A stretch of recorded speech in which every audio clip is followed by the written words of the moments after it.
Developing news this morning from the Middle East. Reports from Iran suggest Iran's president has ordered the start of nuclear talks with the U.S.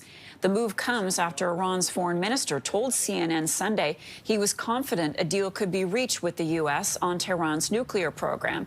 He says Iran has lost trust in the U.S. as a negotiating partner, but talks with the U.S. have been fruitful. The news comes as President Trump has threatened military action and ordered the dispatch of an aircraft carrier to the Middle East. With me now to discuss is Dennis Horak, former Canadian ambassador to Saudi Arabia and former head of mission to Iran. Good morning to you. Thank you for your time. Good morning. What do you make of this development that Iran wants to have nuclear discussions with the U.S. at this time? What does it signal to you? I'm not overly surprised. I think a lot of the buildup in the region was essentially extra leverage by the Americans on the Iranians to come back to the table. The Iranians agreed years ago to a nuclear program, and then the first Trump administration, they pulled out. I think the Iranians are open to negotiation. How far those negotiations go, how much of the program they're willing to give up, this has been the sticky point from the beginning and will be again. Well, Dennis, could our viewers be forgiven if they thought that the nuclear program had already been dismantled by that U.S. strike? Certainly, I think it would be severely degraded. But the thing is, Iran retains the knowledge.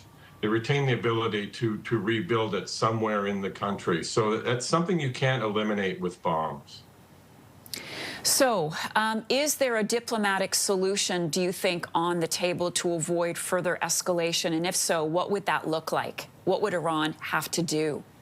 Yeah, it really depends on how far they're willing to go. Up until now, they've been unwilling to give up what they view as their right to enrichment to some level.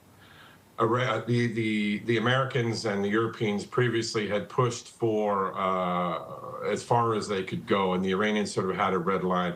I think now it seems, and again, it's unclear where the negotiations will go, but it could involve the Americans, I think, will be pushing for things broader than the nuclear program. It could include restrictions on their missile program, restrictions on their regional activities. And again, those are some red lines for the Iranians, so I'm not sure they're going to be open to that.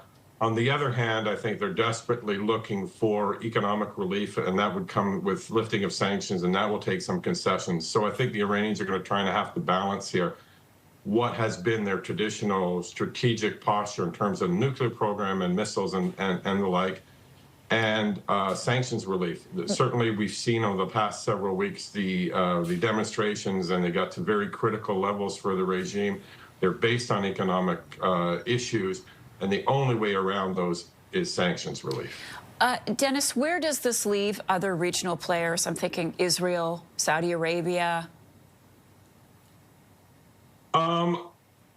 I think, again, it will depend on the nature of the agreement. If they can really get at Iran's enrichment program, I think the Israelis will be content with that, or they'll be relatively happy with that, depending on the parameters of the agreement.